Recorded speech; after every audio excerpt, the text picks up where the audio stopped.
Hi all, this is Anjali. Welcome to my channel. और आज हम स्टार्ट करेंगे while लूप।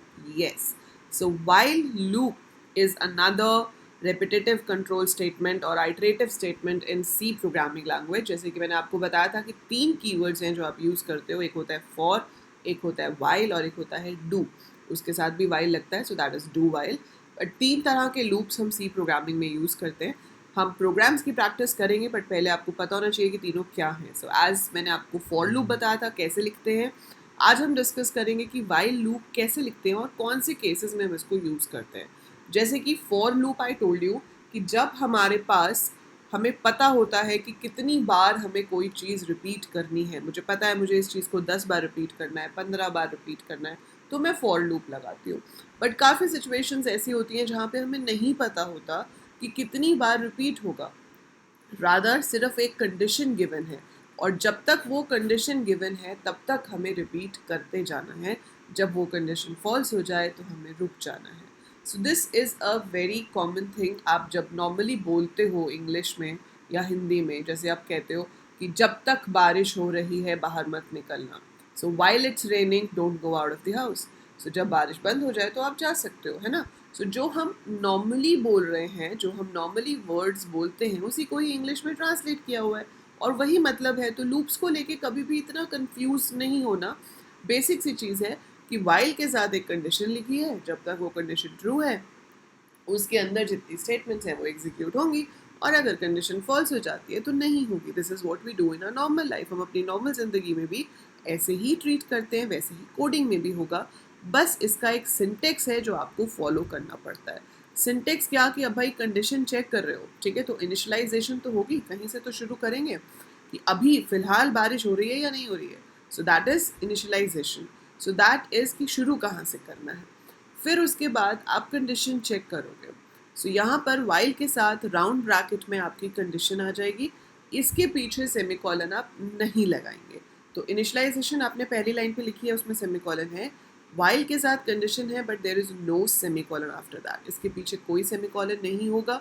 कर्ली ब्रैकेट के अंदर we can write down the steps. तो कर्ली ब्रैकेट के अंदर हम यहाँ पर स्टेप्स लिख सकते हैं, और ये जो भी स्टेटमेंट्स आपने यहाँ पर लिखी हैं, जो भी स्टेप्स लिखे हैं, दो स्टेटमेंट्स विल बी रिपीटेड। ये बार बार एग्जीक्यूट होंगी जब तक ये कंडीशन ट्रू है, ठीक है। सो जब तक ये ट्रू है तब तक the code in curly brackets will be repeated till the condition is true. So जब तक ट्रू है तब तक वो रिपीट करेगा, और जब फॉल्स हो जाएगा तो फर्दर रिपीट नहीं करेगा। So the code in curly brackets will be repeated till the condition is true. अगर सिंगल स्टेटमेंट है तो यहाँ पे भी आप ब्रैकेट को स्किप कर सकते हो, पर यहाँ पे बहुत कम चांसेस होते हैं कि आपके पास सिंगल स्टेटमेंट होगी। क्यों? क्योंकि एक तो आप वो स्टेटमेंट लिखोगे जो आपको एग्जीक्यूट करानी है। सो एक तो आप वो स्टेटमेंट लिखोगे जो आपको एग्जीक्यूट करानी है, दूसरा आप क्या लिखोगे यहाँ पे, दूसरी चीज़ जो आप लिखोगे वो है इंक्रीमेंट और डिक्रीमेंट। आप जिस चीज़ के ऊपर, जिस वेरिएबल के ऊपर कंडीशन लगा रहे हो, उसको कहीं ना कहीं हम चेंज भी तो करेंगे ना लूप के अंदर। अगर वो चेंज ही नहीं होगा तो कंडीशन कभी भी फॉल्स ही नहीं होगी। जैसे कि आपने अभी खिड़की से बाहर झांक के देखा बारिश हो रही है या नहीं हो रही, ठीक है, आपने आके मम्मी को बता दिया कि बारिश हो रही है, तो मम्मी ने बोला बारिश हो रही है तो बाहर नहीं जाना, तो कंडीशन इज ट्रू, ठीक है, घर पे बैठ गए। अब जब तक आप दोबारा जाके खिड़की पे देखोगे ही नहीं कि बारिश हो रही है या नहीं हो रही, तो पता कैसे चलेगा कि बंद हो गई या अभी भी हो रही है। सो उस चीज़ को अपडेट तो करना पड़ेगा ना। So that has to be updated. तो उस अपडेट के लिए एक स्टेटमेंट होनी चाहिए, ताकि कभी तो जाके ये कंडीशन फॉल्स हो। अगर हम चेक ही नहीं करेंगे तो फॉल्स कैसे होगी, और स्टेटस को हमें अपडेट करना पड़ेगा। सो जैसे एक बहुत सिंपल सा एग्जांपल है, हमने हेलो वर्ल्ड प्रिंट कराया था 5 बार फॉर लूप के थ्रू, है ना। कैसे लिखा था, for a is equal to 1, a less than equal to 5, a plus plus, और इसके अंदर मैंने लिख दिया था print f hello world. If you want it to be printed on the next line तो आप \n दे सकते हो, आगे या पीछे जहाँ भी आपका मन करे, राइट। और ऊपर ए आपका डिक्लेयर्ड है। सो ये चीज़ हेलो वर्ल्ड को 5 बार प्रिंट कर रही थी। अब यही सेम कोड आपको लिखना है वाइल से। तो कैसे करेंगे, हमने लिखा int a is equal to 1, this is initialization. इसको क्या कहते हैं इनिशियलाइजेशन? मैंने आपको बताया था वाइल में इनिशियलाइजेशन पहले लिखते हैं, फॉर में सब कुछ सेम लाइन में होता है।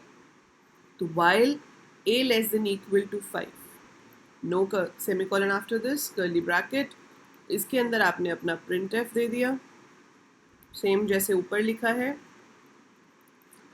एंड यहाँ पर अगर मैं a प्लस प्लस लिखना भूल जाऊँ तो ये बन जाएगा इनफाइनाइट लूप, मतलब कभी रुकेगा ही नहीं। क्यों?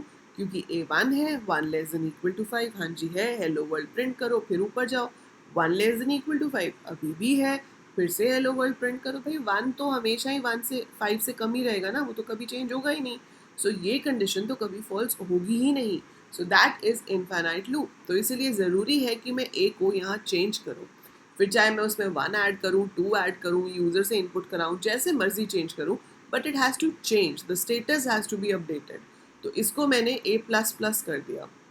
अब a1 है, 1 less than equal to 5, hello world is printed, a plus plus से a2 हो जाएगा, 2 less than equal to 5 is true, again hello world is printed, 3 हो जाएगा, 3 less than equal to 5 true, 4 5 6 पे जाके फॉल्स हो जाएगा।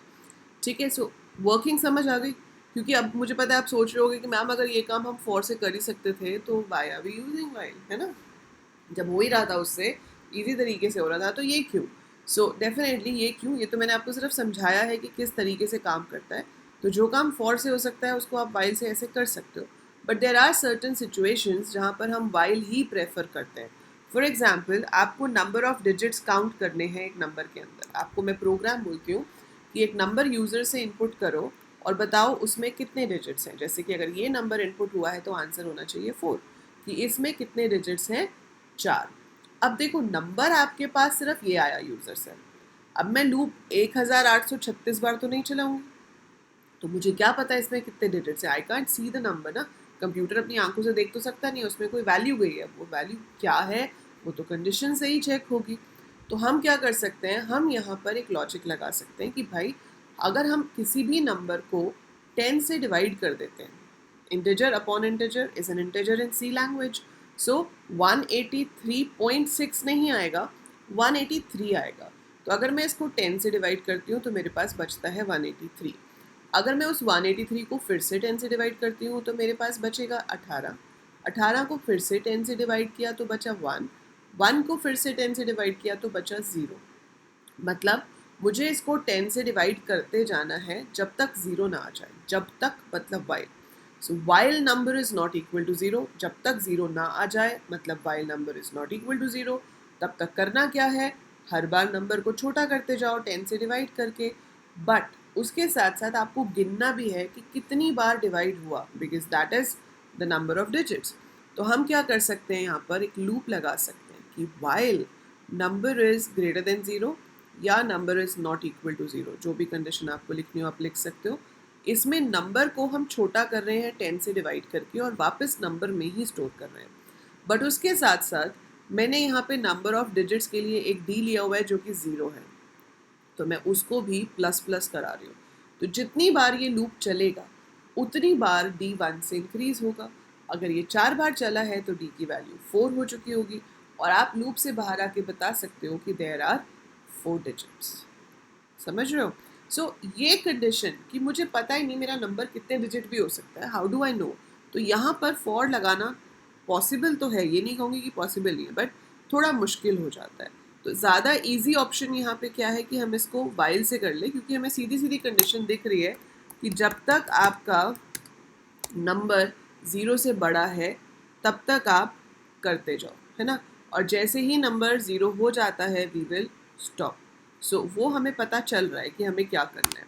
सो लेट्स सी इस प्रोग्राम को हम कैसे करेंगे। तो हम यहाँ पर एक नंबर ले लेते हैं, एक डी ले लेते हैं, डी को इनिशियली 0 कर देते हैं और यूज़र से पूछ लेते हैं कि हाँ जी बताओ नंबर क्या है।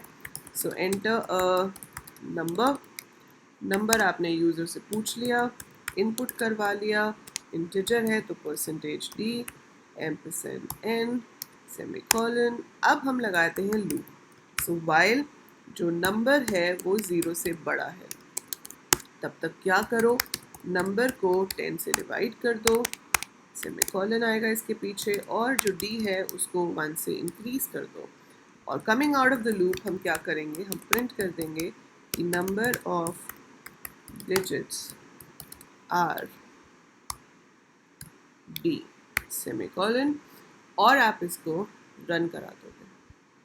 अब उसने नंबर पूछा, मैंने एंटर किया 8765, अरे परसेंटेज डी तो लिखा ही नहीं है ना, तो कैसे उसको पता चलेगा कि किसकी वैल्यू प्रिंट करनी है। सो आई एंटर दिस 32,000। ये हमारी इंटीजर की रेंज से ज़्यादा नहीं है क्योंकि अब 4 बाइट का इंटीजर होता है। So number of digits are 5। ठीक है, अब मैं थोड़ा इसको और अच्छा बनाना चाहती हूँ। मैं चाहती हूँ number of digits in 56567 are 5, मतलब मेरे को नंबर भी प्रिंट करना है। Number of digits in percentage d are percentage d, तो पहली जगह पर मेरा नंबर आना चाहिए, फिर मेरे डिजिट्स आने चाहिए। सो अगर मैं यहाँ पे 567 एंटर करती हूँ तो आना चाहिए number of digits in 567 are 3। लेकिन आउटपुट देख रहे हो क्या आ रहा है, number of digits in 0 are 3। 0 कहाँ से आ गया? 0 इसलिए आ गया क्योंकि आपका जो लूप है वो खुद ही कह रहा है कि भाई जब तक n 0 नहीं होता तब तक रिपीट करते रहो। आपने ही तो 0 कराया है, आपने उस नंबर को हर बार 10 से डिवाइड किया जब तक वो 0 ना हो जाए, तो आपका नंबर तो ऑब्वियसली 0 होगा। अब मैं नंबर कहाँ से लाऊं? How do I get my original number? तो यहाँ पर हम एक और वेरिएबल की मदद ले लेंगे। अगर मेरा n 0 हो रहा है कोई बात नहीं, मैं उसको a में स्टोर करवा लेती हूँ। ठीक है, ऑब्वियसली आफ्टर इनपुट कराओगे, यहाँ लिखने से कोई फ़ायदा नहीं होगा।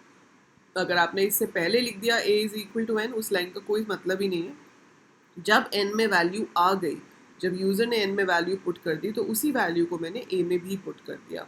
और यहाँ पर प्रिंट कराते हुए इंस्टेड ऑफ n मैं a को प्रिंट करा देती हूँ। अब मैं रन करती हूँ और मैं एंटर करती हूँ 567। So it is saying number of digits in 567 are 3। अगर आप इनपुट करते हो 23, so number of digits are 2। अगर आप इनपुट करते हो something like this, so number of digits are 7। So this is how we use while loop.